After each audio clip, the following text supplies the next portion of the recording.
Greetings, friends and colleagues. First of all, I just want to thank you for taking the time to watch this video, please. I appreciate you. I appreciate you all of my friends and colleagues, uh, partners that I've had the opportunity to meet in person and share what we do as the Timeless Group. One of the things, it's been 12 years, by the way. It's actually been 12 years since me myself, being someone with lived experience, returning from incarceration as a returning citizen, hit the ground running in 2012. In 2015, we opened up our first transitional house, our reentry house, which is still active today in operations through the STOP program, which is currently administered through Amity Foundation, which has been a great partner as well. We appreciate Amity Foundation. I want to talk to you about two things: housing and workforce. Housing and workforce. And the reason I want to talk about these two things is because I believe, as an organization, Timeless Group, we do these two things very well. I believe we really execute and do these things very well. Could it be better? Absolutely, it could be better. Absolutely, our ambassador program could be better. Our housing programs can be better. The catch is, the way for them to be better is through funding. It's for adequate funding. Because we are not adequately funded, these programs suffer a little bit. Now, in spite of that, we found ways to adjust and adapt to the scenario or the circumstances that we find ourselves in as an organization. I'm learning as a young CEO, founder, what it means to have debt, what it means to operate from a deficit, which is not fun at all. We recently completed a multi-year audit as an organization, which was tough. We've seen some issues, some areas that we know we're going to make improvements. Luckily, we have a new financial department, a team that is getting it all right. We appreciate that. That's not what I want to talk to you about. What I want to talk to you about is your investment into us, your investment into the Timeless Group as African American led, Justice Involved led organization. As you know, we hire more than 85% of our workforce being system impacted folks. So whether they work inside one of the housing programs or whether they're operating as an ambassador, they are someone that has lived experience. That's one of the reasons that I believe we're very effective as an organization in these two programs, with housing and the ambassador program, or ambassador academy, as we call it, in the early stages when they're going through their training. And I'm really, let's skip the politics, please. Let's skip the bureaucracy of working with agencies like LASA and the city and the county. Let's just skip that for a moment. I've been hearing from other executive directors for the last 2 months, and everybody's saying the same thing. One, there's not enough funding. Two, the funding is slow. The process is slow. And three, it's hard to stay in compliance. It's hard to stay in compliance sometimes because we're people that are truly invested in the work itself, and we want to do the work. A lot of times we lack capacity to fulfill some of the requirements, and so we miss out on funding opportunities because of that. Because we get overlooked because A, these folks don't have capacity. B, they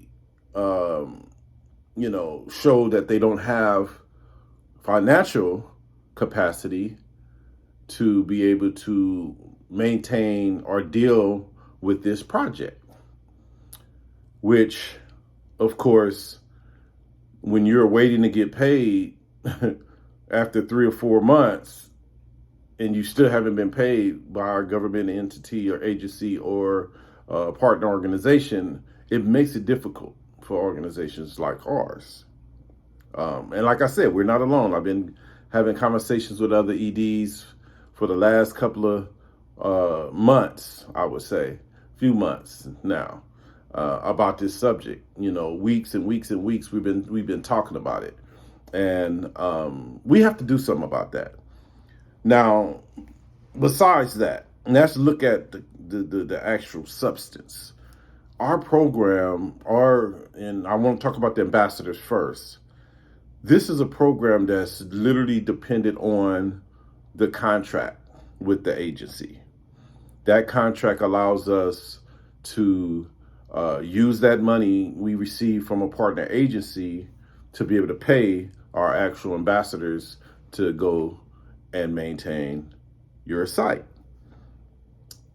Keep in mind, we don't receive any other funding for the ambassador program.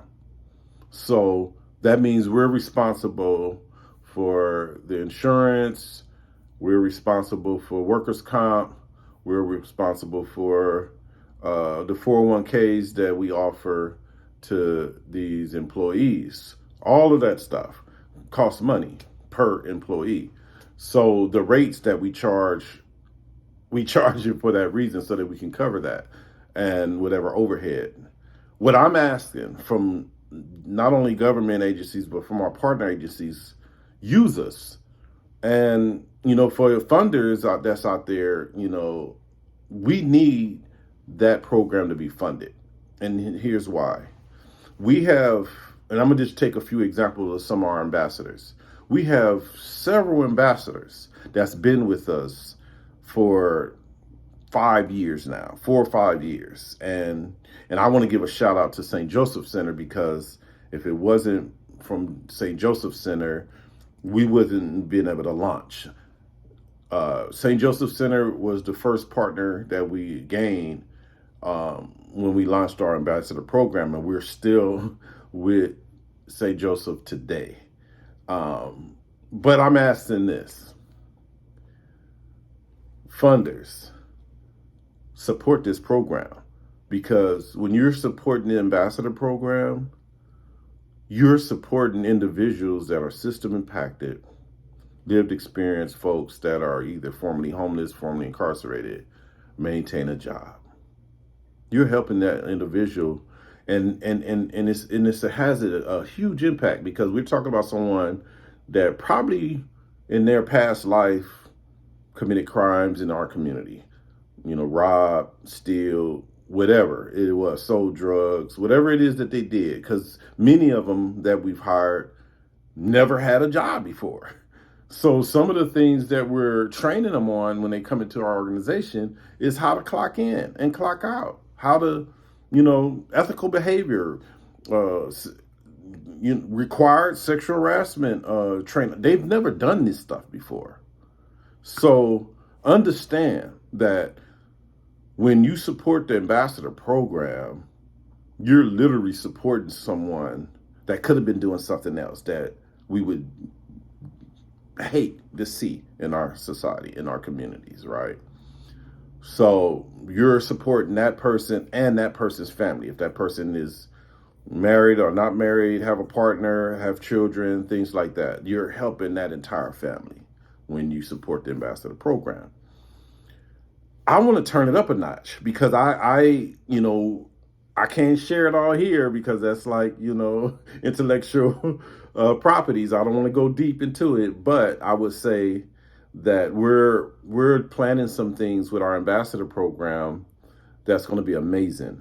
And I feel like, I'm going to just say this, that it could potentially have a huge impact on our homeless population and solve some of that homeless crisis that we're dealing with and facing in California. I'm currently in the Bay Area right now, by the way, and it's a big problem here. The smash and grab All of those things, I believe, even that we can impact those type of crimes as well. We're preparing. The only issue that we're having with this program, or addition to the ambassador program, is funding. We don't have funding to support that aspect of our program, which requires quite a bit of training and software that we want to obtain, and oversight costs, and new uniforms, etc. All these things that come with managing the ambassador program. We need your help. We ask community partners, we ask government, we ask St. Joseph, give us a shout out, talk to people. We made some mistakes with other contracts because we lacked the ability to increase our level of training and oversight because of lack of funding. But that's getting better, at least on the training side, but we still need the funding to really beef up and boost up this program. So support the ambassador program. And I feel like if we can, really take a close look at what we're doing and what we've done, this can literally be the blueprint for a lot of despair and hopelessness that we see in our cities. We have the blueprint. We literally have the blueprint as peers, as individuals with lived experience, people that are not afraid to interface with community, whether it's the homeless population and our youth, our young people that are out here doing this smash and grab and things of this sort. We want to impact that, but we need your help. On the housing side, same reality. Lack of funding. With funding, increase the chances of favorable outcomes for the individuals that are participating as residents in our program. We have to do a better job in getting funding out to organizations, nonprofits, because it's hard. It's really hard. And stop just holding the money. Give the money to the organizations that need and deserve it. That's doing the work. Period. And support the Timeless Group. I'm asking you to support the Timeless Group. We have some things that we're preparing, and we just want, this is my plea to you. I don't want to make this video too long, but I just ask that you bear with me and hear me. Our housing program, we got that down, I believe, to a science. But again, just like I described with the ambassador program, the various things that we are providing for our participants, the jobs, the insurance, the 401ks, etc., the medical insurance, health benefits. What we're currently receiving is not enough. It's not. But we hanging in there. Our main objective when we created that program, the ambassador program, was to get our folks employed, period. To get them employed. We wasn't really thinking about overhead. We wasn't really thinking about, making money as an organization. Our key main thing was just to get folks jobs. So not only do they have housing with us, they have a job. So like I mentioned earlier about those several individuals that are with us as ambassadors that are doing good things. If I told you some of these folks' background, you were like, wow. And these are upstanding citizens now, because when they came to our housing, we offered them a job as an ambassador. And, we stop using the terminology security guard, but we provide security services, but it's literally more than that. You're getting someone with lived experience. You're getting someone as a peer that can engage and interface with community members that are relatable. You getting a mentor, someone that can mentor these individuals that they're coming in contact with. You're getting someone that's not afraid of walking the community and talking to shot callers and people that are still in the game, if you would, right? So there's a lot of benefit. I'm gonna only say that because, like I said, with the program that we're working on to try to beef up our ambassador work to, add some additional components so that you're really getting your bang for your buck. I'm not going to talk about that now, but I'm just simply asking you guys to continue to support the ambassadors. Tell folks about the ambassadors. Tell government about the ambassadors. I think Inside Safe and these other programs, government programs that exist, Ceasefire and in the Bay Area and in Los Angeles, tell them about us. Let's talk about this. Let's fix our community. Peace.